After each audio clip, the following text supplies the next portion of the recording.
Welcome to the DIY3DTech.com channel.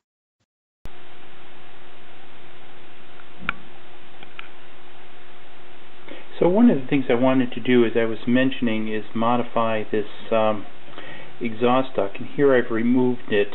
I can see why they only use 3 screws in the back. One of the things I wanted to share too is look how much room now is left by removing this duct. So we can now move all the way up to the back, all the way up to the forwards front. So huge difference in the room removing this. Now, one of the things I had mentioned is I'm going to probably take this on my metal bandsaw and cut this whole piece off. Then basically this will leave this at the back here, because one of the things I'm also going to take up this whole plate. Now this plate just sits in here, and it looks like it's held down just with a couple screws in the front, 4 screws. I think that actually comes out, and this whole plate will come out. I think one of the other things to note is this does have a protective plastic on it that can be removed, so that's good. I kind of want to come around here to the back to show the back. So we've removed that piece from the back, and you can kind of see in there. Now the screws, to do that, you have to kind of reach your finger down into these. It's kind of hard to see recesses. It's a little bit difficult to get your fingers in there by the laser tube, because there are nuts on the back of the bolts. But anyways, it does come out very nice, and I think this will allow us to actually do a good job and actually be able to make this into a pretty good sized bed.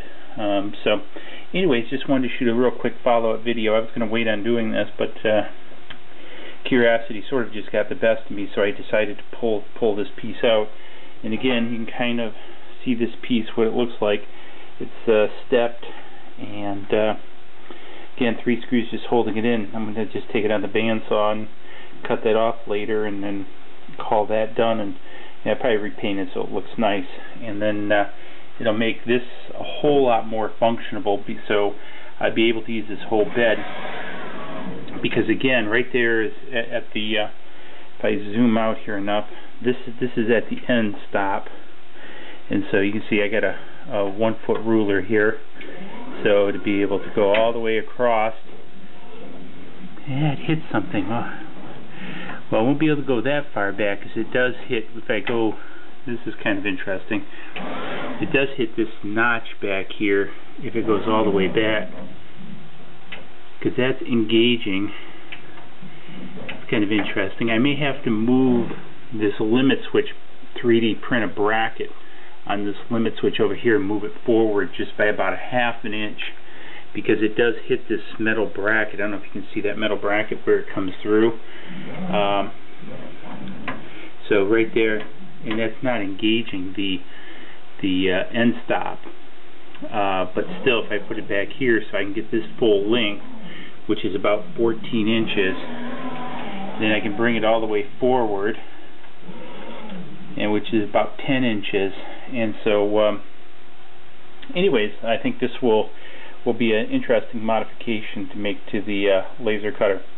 I think some of the stuff I'm going to have to watch is where the stops engage at, because I'm just trying to see. I don't see another forward stop, and you see that one of the adjustment knobs comes up and actually hits right here. So before it hits the end, so if this edge door, if this was closed, it would actually be hitting against that before it came to here. So I have to look at a couple different pieces, but anyways, I think there's a good opportunity to really increase the cut size of this and put in larger material. So anyways, hopefully you enjoyed this follow-up video. Keep watching, because I'll be doing more stuff with this laser. So if you got any questions, put them down below. I'll try to answer them if you're interested in buying one of these. I also got the link to eBay down below, so please subscribe. It's free, it helps us, and subscribe to the channel. So thanks.